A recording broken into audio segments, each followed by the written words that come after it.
Ernesto Lopes de Vasconcelos nasceu em Atalaia, em 23 de setembro de 1868. Filho único de Joaquim Lopes de Vasconcelos e Francisca Lopes de Vasconcelos. Neto, por parte pai, de Gustavo Lopes de Farias, que presidiu a Câmara de Vereadores de Atalaia de 1874 a 1876. Em 1895, casou-se com a atalaiense Maria Luísa Duarte de Vasconcelos, com quem teve 6 filhos. Maria Hortência, Maria Amália, Maria Cordélia, Ernesto Lopes Filho, Pedro Lopes e José Lopes Duarte, que posteriormente se tornou prefeito de Atalaia por 4 mandatos. É também avô do ex-prefeito Aloísio Lopes de Medeiros.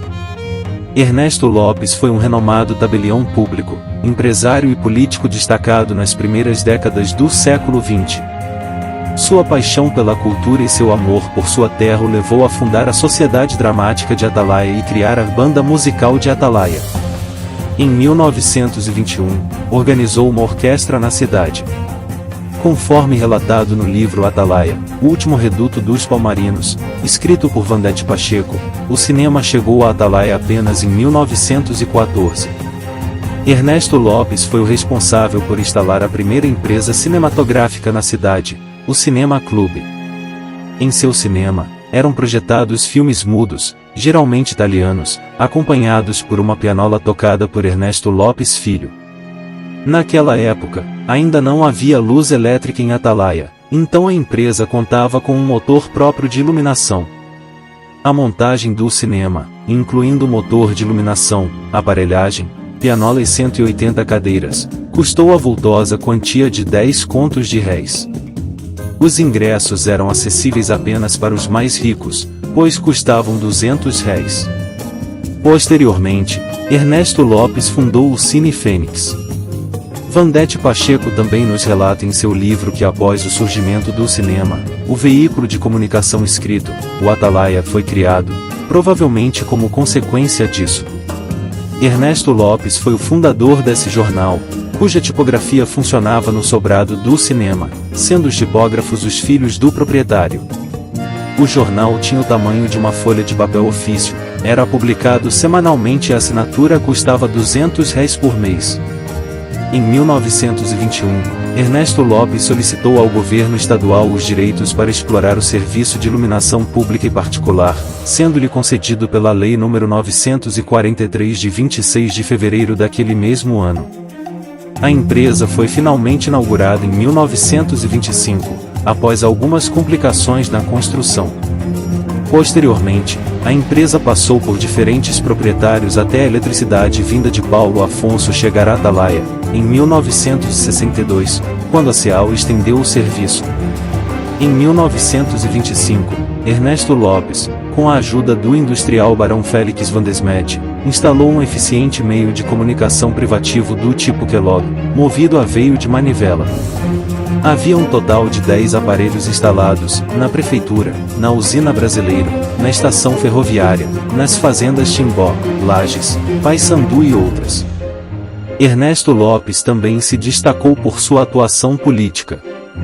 Em 1926, foi eleito prefeito de Atalaia.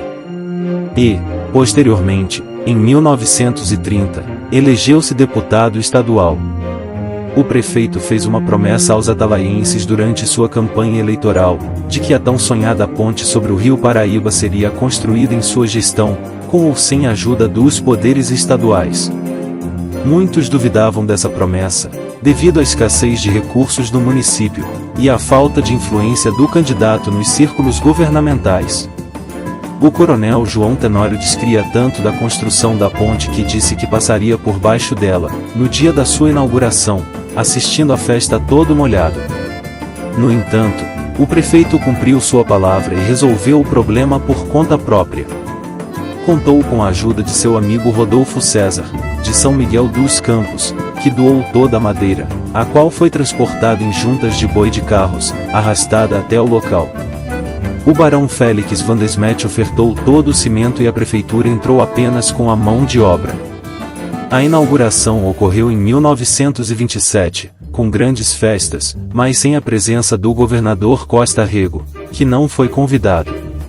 Após inspeção de um engenheiro, a ponte foi considerada conforme os requisitos da engenharia e recebeu o nome de Ponte Ernesto Lopes de Vasconcelos. Anos mais tarde, o lastro de madeira foi substituído por cimento, permitindo apenas a passagem de carros de pequeno porte. A renomada escritora atalaiense, Vandete Pacheco, também nos conta que Ernesto Lopes dotou a Atalaia de importantes estradas municipais. Pela dificuldade de recursos no município, improvisava instrumentos de trabalho. Para abrir a estrada de Branca de Atalaia, improvisou uma planadeira com uma taxa de engenho, amarrada em correntes e puxada por carros de boi. Ernesto Lopes de Vasconcelos faleceu em 1961, aos 93 anos de idade, em Maceió, onde residia com sua filha Maria Hortência. Seu corpo foi levado para ser sepultado em sua amada cidade de Atalaia. Foi um homem notável que contribuiu significativamente para o desenvolvimento de Atalaia, deixando um legado cultural, social e político que deve ser lembrado e valorizado na história da cidade.